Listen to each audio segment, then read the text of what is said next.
Belum 1 tahun Betran diangkat anak oleh Ruben Onsu. Tapi sang presenter sudah melakukan hampir seluruh hal yang dilakukan para orang tua. Seperti upacara adat simbol inisiasi dalam keluarga, prosesi sunat untuk anak laki-laki, dan yang terakhir perayaan ulang tahun. Ya, di ulang tahun ke-15 yang jatuh pada Sabtu 14 Maret kemarin, Betran dihujani kejutan dari Ruben dan Sarwenda. Tadi malam, bertempat di ballroom sebuah hotel mewah di Jakarta Selatan, Ruben dan Wenda menggelar kejutan ulang tahun untuk anak lelakinya itu. Ya, ini sekarang ini lagi siap-siap semuanya mau persiapan untuk surprise Sinyo. Dan kira-kira seperti apa suasana persiapannya, suasana surprise-nya nanti kita lihat ya. Mudah-mudahan happy.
Kejutan Ruben dan Wenda memang berhasil membuat Betran terkejut.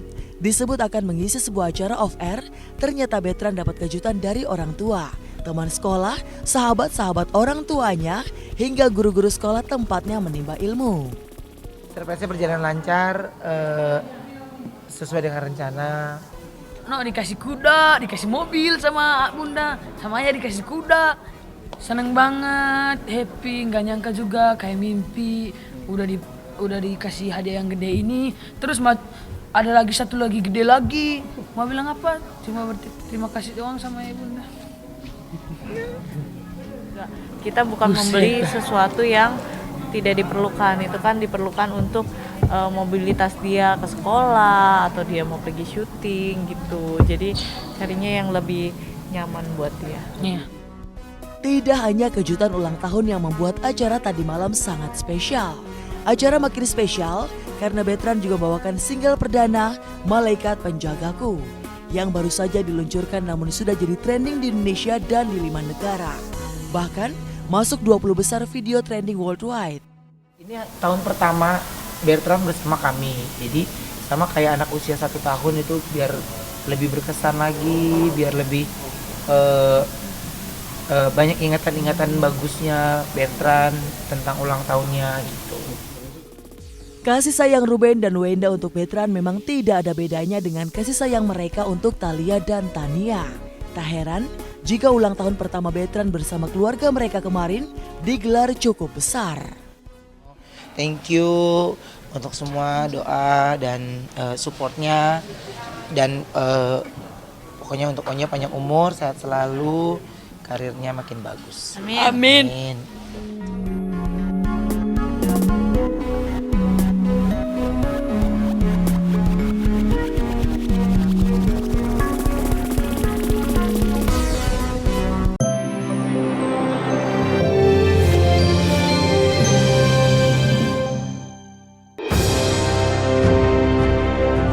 Mendekati hari pernikahannya dengan Richard Kyle, perasaan campur aduk justru sedang berkecamuk dalam diri Jessica Iskandar.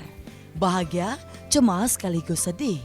Jessica bahagia lantaran jelang hari pernikahannya dengan Richard, ia mendapatkan bridal shower alias pesta kejutan calon pengantin dari teman dan sahabatnya.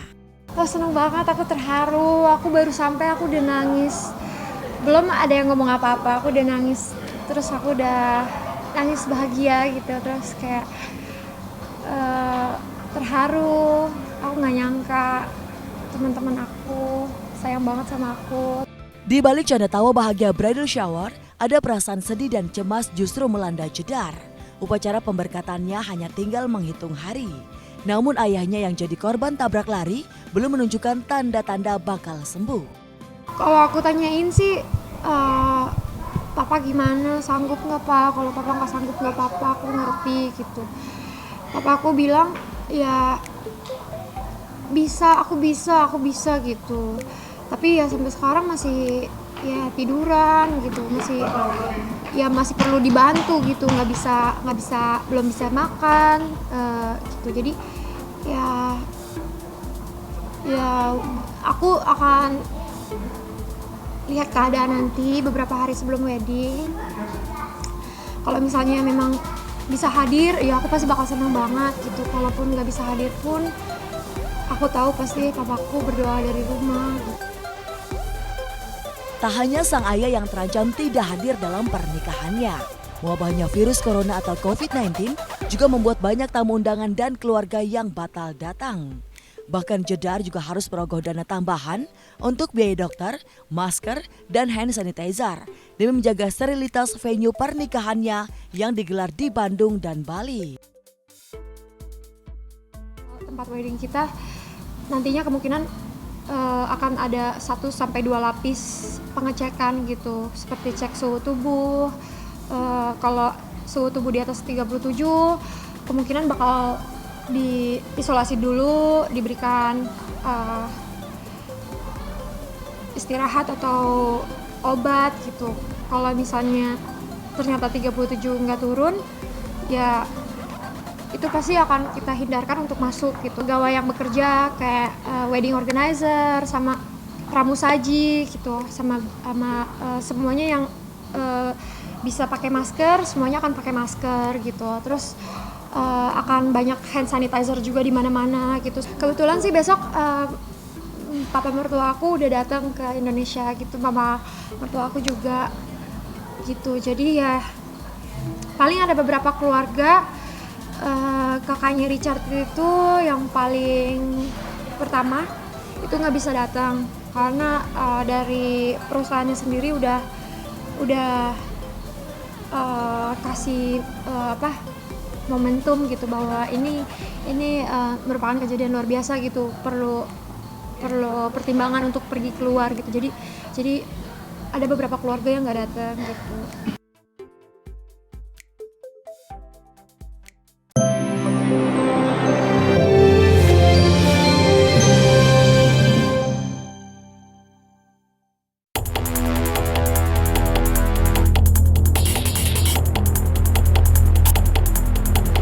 Wabah COVID-19 yang dibawa virus corona kini sudah membuat publik Indonesia pasang mata pasang telinga.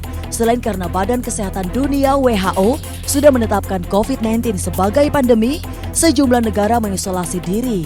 Jumlah pasien positif virus corona di Indonesia mencapai 117 kasus.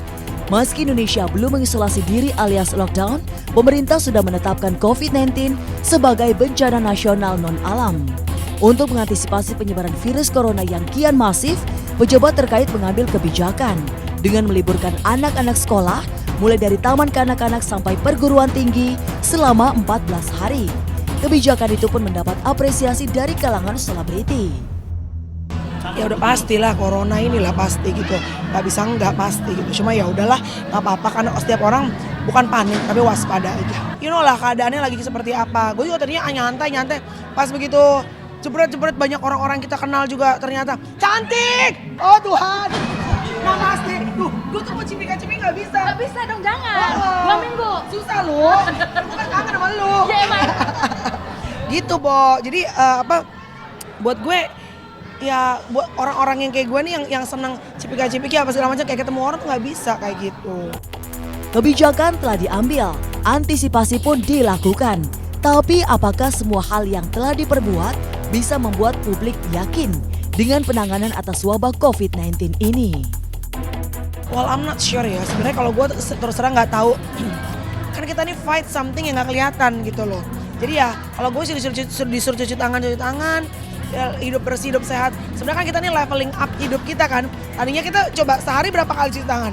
Sekarang kan kita ibaratnya naik kelas, dipaksa secara quote unquote dengan virus ini. Kalau bisa jangan bersentuhan dulu sama orang-orang untuk menghindari penularannya itu kan. Karena penularannya kan dari satu orang ke orang yang lain. Jadi ya kita ikut aturan pemerintah juga, menjaga juga karena untuk masalah penyakit ini nggak cuma pemerintah doang yang harus menjaga, tapi dari setiap warganya juga harus menjaga masing-masing gitu.